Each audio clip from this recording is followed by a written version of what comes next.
Welcome, everybody, to Cinema Royale. I am Travis Hobson of PunchDrunkCritics.com. And as you can see by the physically ripped Viola Davis behind me, we're talking about the Woman King on this episode. And joining me is my buddy, Tim Gordon, Black Reel Awards, FilmGordon.com. What's up, Tim? Man, not much, Travis. Thanks for the invite, sir. Yeah, man, it's been a while. How you been? You doing good? Man, How I'm was doing all TIFF? right, Tell me man. about TIFF. You were Tiff, in Tiff Toronto. was Tiff was fun. I just saw before we got on the air that Steven Spielberg's movie, The Fablemans, won the Audience Award, which was no surprise because it was one of the most buzzed about films that was up in Toronto. Yep. I didn't get a chance to see it, Travis, because like I told you, we'll both be in Middleburg in about a month. So I will check it out there. But no, Tiff was solid, man. I think I got about 15 movies in about 4 days. And stuff like The Inspection, I'm really looking forward to. The Whale with Yeah. Brendan Fraser, which I really, really like that performance. We saw one of the movies that we're going to talk about today, The Woman King. Went to the world premiere there and saw it. So it was a good festival. It was some solid films that were up there. Yeah, I was just chatting with our friend Chris Bumbray. He's walking into his final movie at TIFF right now. So And he stayed the whole time. Damn. I think Chris always stays the whole time. But then again, he lives in Montreal. He's not too far away Yeah. from it, so it's a little bit easier for him. All right, let's talk about the Woman King, and I'm going to do my best to get all these African names right because I'm probably going to fuck them all up. Uh, Wow. And I should have kept my notes somewhere. So the Woman King is a project that's been in the works for a lot of years. I remember reading and even writing a post or two about Viola Davis and Maria Bello. And people were surprised to find out that the story came from actress Maria Bello trying to get this movie together. And I believe it probably wouldn't have gotten together if it wasn't for the popularity of Black Panther. Honestly, and the popularity of the Dora Milaje, who we've seen it in, not just in that movie, but also in Falcon and the Winter Soldier and other places as well. And they're extremely popular. And I think that the success of them has helped this movie get made, which fine, whatever it takes, to get these kinds of stories done is okay with me. Uh, but the story follows the Niska, who's played by Viola Davis's character, and she's the leader of the Agoji, which is a group of female fighting warriors for the kingdom of Dahomey, which is led by King Gezo, played by John Boyega, in I believe a black exploitation outfit from like the 1970s or something, because that's what he looked like. He looked like he was. He always looked like he was chilling, and like he was about to go run outside and beat up some cops. Like that's the way he looked in the entire movie to me. And every time I saw him, I couldn't help but laugh. I'm right though. He looked like he was wearing like the dashiki joints that people would wear like in black exploitation movies. That's exactly what he looked like.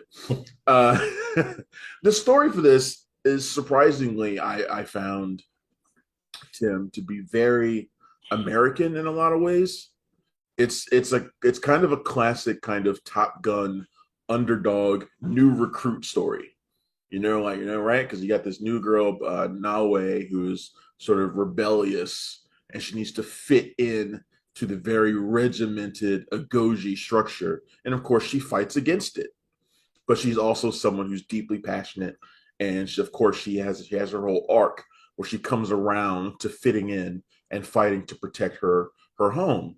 And that's a very classic style American story, which I think is smart to tell that kind of story if you're going to present this material to people who maybe are unfamiliar with it. Mhm. Your thoughts?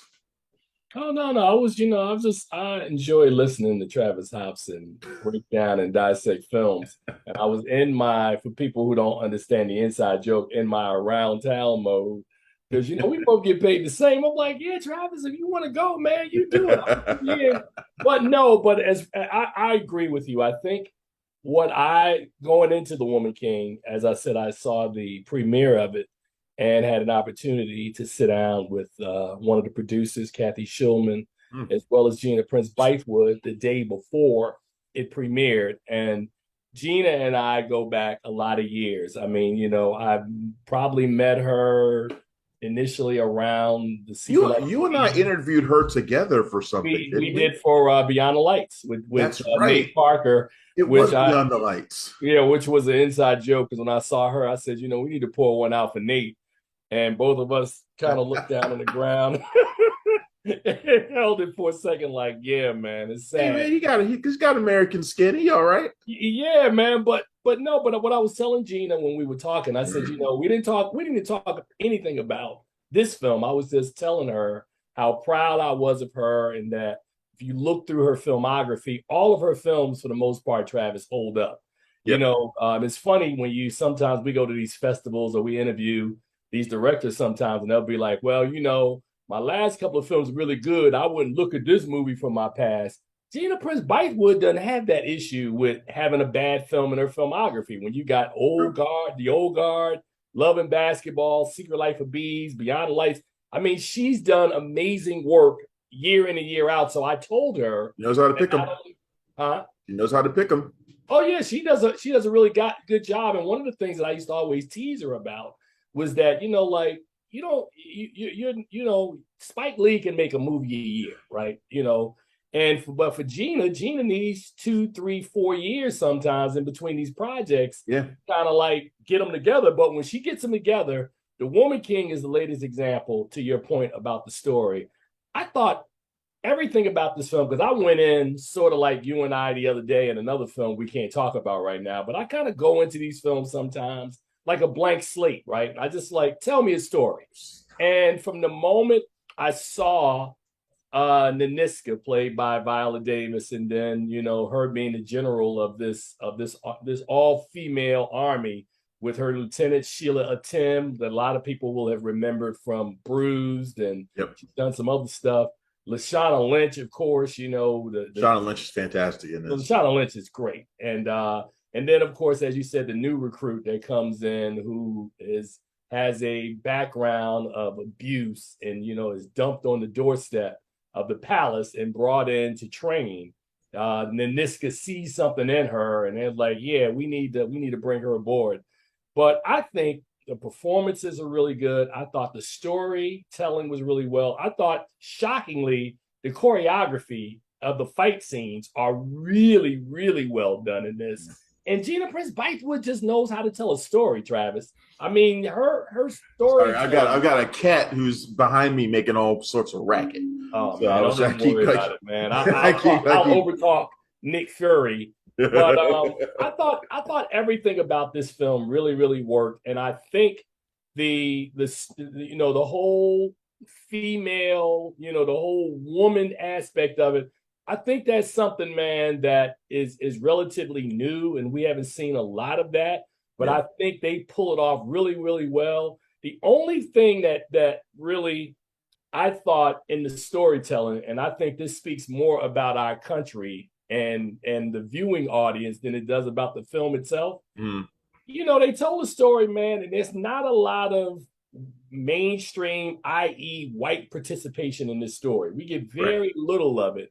And unlike, when people make the comparison with Black Panther, where you had the Martin Freeman character and you had what was his name? The guy with the missing arm that Oh had yeah, Ulysses Claw, yeah, played by so Andy Serkis. right, Andy Serkis, right. So you had a couple of actors that were in the ensemble, despite they were back deep in the ensemble. But The Woman King doesn't give you that, and I think the numbers that we look at for opening weekend kind of speak to it won't have that Black Panther esque sort of reach because first of all, you're talking about all women warriors, and you're talking about specifically all African and Black women warriors. So, unfortunately, Travis, this movie, despite the fact of having widespread distribution, is not going to do the numbers. And it's sad because I think there are some award worthy performances. Viola Davis I should think absolutely be on the short list I agree. for best actors. And I told Clayton Davis this when we were in Toronto. I'm like, dude, why is nobody talking about Viola Davis? She's great. I think Thuso and Lashana Lynch are also equally great in this film. I like this movie a lot, Travis. I had a lot of fun with it. I haven't gone back to see it since the first screening, Yeah, but I promise you, I need to see it about two or three more times. It's really, really, really well done. yeah. But it seems like this movie is unfortunately getting review bombed as well by some other like some other movies have been lately and so in TV shows featuring female leads. So that's one thing that might be hurting it. I'm hoping because I've been saying for since I saw it that I felt like one of the reasons she's going to get nominated is because I feel like it's going to be a movie that catches on with people. I know it only opened I think to 19 mil this weekend, something like that, which is okay, but it's not great. No, Um, it could be one of those movies that sticks around a while though, which I kind of think it might be. It might be a movie that does well week in, week out, and before we know it, all of a sudden it's got $90 million. So we'll see. We'll see how that goes. I kind of feel like that's the way this is going to be, especially if Oscar buzz for Viola picks up, which I do think it will. One of the things I liked about the film also is that it's it handles a kind of a complicated issue within the Dahomey Empire because you know Naniska is firmly against the practice of imprisoning and selling off their own kind, their own people. Slavery. Whereas it's also a big profit earner for the country as well. So the king is kind of like, well, I don't know, kind of playing both sides, kind of like, well, what should we do? Show me we can make money elsewhere. There's a bit of an issue, there's a bit of a conflict in there about what to do and how to move forward with that. On the contrast, you mentioned the white characters. You got one who is a slaver, and you got the other one who's a Portuguese, who's half Portuguese, half Dahomey, and he gets involved in but he's over there with the slavers as well, so he's obviously involved in it in some way. But he's also involved in a love story with Nawe, which is like the one aspect of the story that I didn't really like, and I didn't think they needed to put in there. That kind of love story angle that they put, and I thought that didn't really work so much. But I like the fact that they at least addressed that conflict, within the Dahomey, and they didn't have to put that in there. They could have just had them be like, you know, altruistic and all completely against it when we know that wouldn't have been accurate in real life. well, as Public Enemy once said, Travis, King in Chief probably had a big beef. Because of that, now I grit my teeth.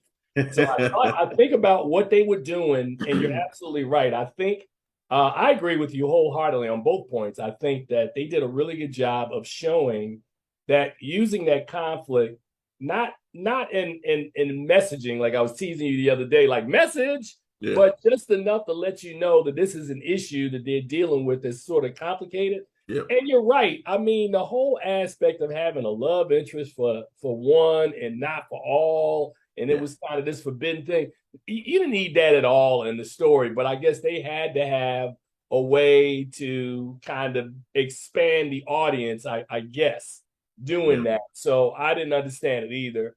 But I think you're absolutely right. But to speak to the small box office, let's talk about the elephant in the room, Travis. That you got Black Panther coming on November the 11th, right? So this film, I think everybody was wondering why The Woman King was released so early, and it was because of that Black Panther buzz, right?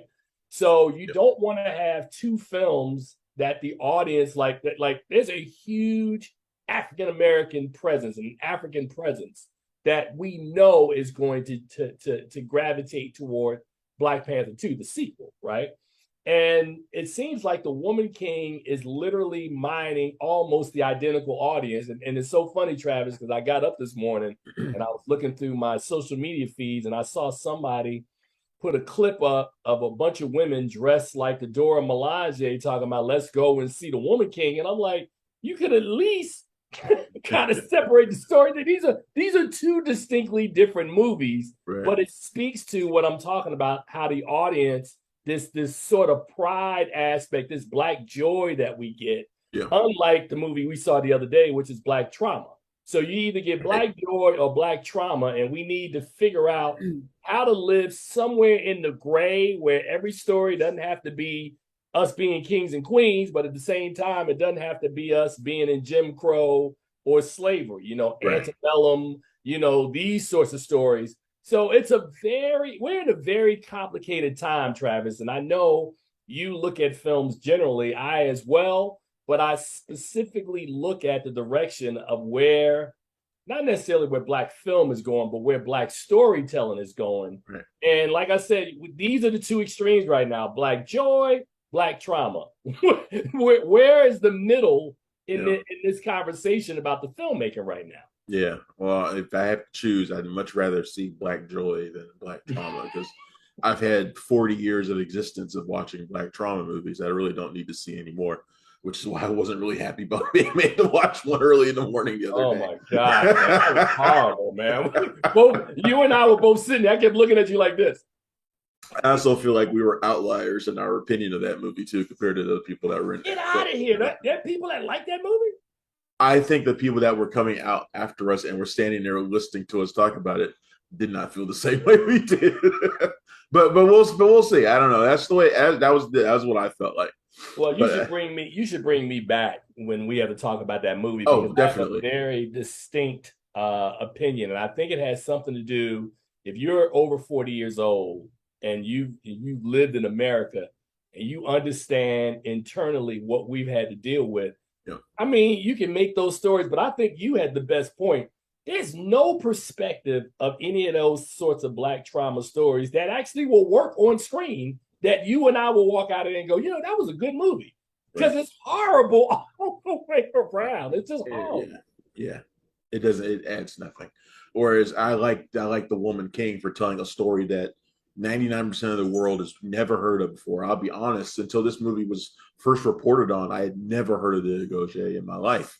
I had never, and I'm someone who's read all the Black Panther comics and have seen the Dora Milaje and never really thought about them as or anything even close to them being in existence. Well, Like it's funny. I didn't know the name of the group of female warriors, but I remember watching a film years ago called The Spook Who Sat by the Door when I first heard about Dahomey. mm-hmm. So this has always been a part of the lore of African storytelling in this all female brigade. And when you saw Black Panther with Mm-hmm. the Dora Milaje, you're like, oh, okay, inspired by. So it's wonderful, to your point, Travis, to really introduce something that's based in real history. So Yeah. this is not comic books, Stan Lee, the folks at Marvel or DC kind of, telling the story. This is like based on the real story or inspired by the real story of Right. who these women were back in the 1820s. So Yep. good. Yeah, more movies like this, please, and hopefully this one ends up doing well in the long run for its theatrical run. But yes, Tim and I both recommend The Woman King. Tim, I know you've always got a lot of crap going on, so tell people where they can find you and anything that you got coming up. Oh man, a lot of crap is absolutely correct. Well, it's not crap, but right now our film festival, which we literally just rebranded after we had our last one in August, it was formerly the Lakefront Film Festival that now goes by the Light Reel Film Festival to as a compliment to the Black Reel Awards. So you catch that, So Charles? it's now it's for now it's so you had the Black Girl Award and they had the Light Reel Awards. This one's for white people. No, this is the Light Reel Film Festival, Smarty, Oh, which is a I didn't know. I BIPOC didn't festival. know. You didn't tell me. You didn't give me an explanation for it. I But just no, assumed. but I was saying, so we have One Night Frights coming up, which is our programming around Halloween and thrillers, October the 11th at the Angelica Papa You're gonna show Blackula. Close. We're going to show Tales from the Hood. And Okay. it's another All right. surprise film that I'm working on. But Tales from the Hood, which people can watch on cable, Yeah. it's cool to see some of these movies, Travis, back on the big screen. So I would love to see Tales again Yeah. back on the big You can show screen. Bones. You can show Bones with Snoop Dogg. We thought about Bones. Bones was on the short list. I wanted to do Candyman, and I have to tell you off air why we're not doing Candyman because it's a long, complicated story with who owns the rights to Candyman. And let's just say, Travis, they wanted me to sign a contract that was almost as long as the screenplay was for Candyman. It was ridiculous, man. I was like, I'm not doing that, man. I'm not doing that. So Candyman may resurface in another year, but October 11th, We'll be showing Tales from the Hood and another movie that we're working on right now. But you want to come out? That's going to be our 1 day film fest, Travis. We're going to have a conversation with somebody to be determined. We're going to do a horror panel, 2 films at the Angelica pop up, as well as having it on our platform as well. So Nice. look forward to that. That's awesome, man. And where can everybody find out information about that? Lightreelfilmfest.com. All right. Y'all heard about that? Lightreelfilmfest.com to go find out about that event. Sounds pretty cool, man. Yes, sir. All right, everybody. Well, thanks for tuning in to Cinema Royale. I'm Travis Hobson. You can find me every day at punchdrunkcritics.com and loads of other places in and around DC. All right. Thanks again for everybody tuning in. I appreciate it. I'll see you next time.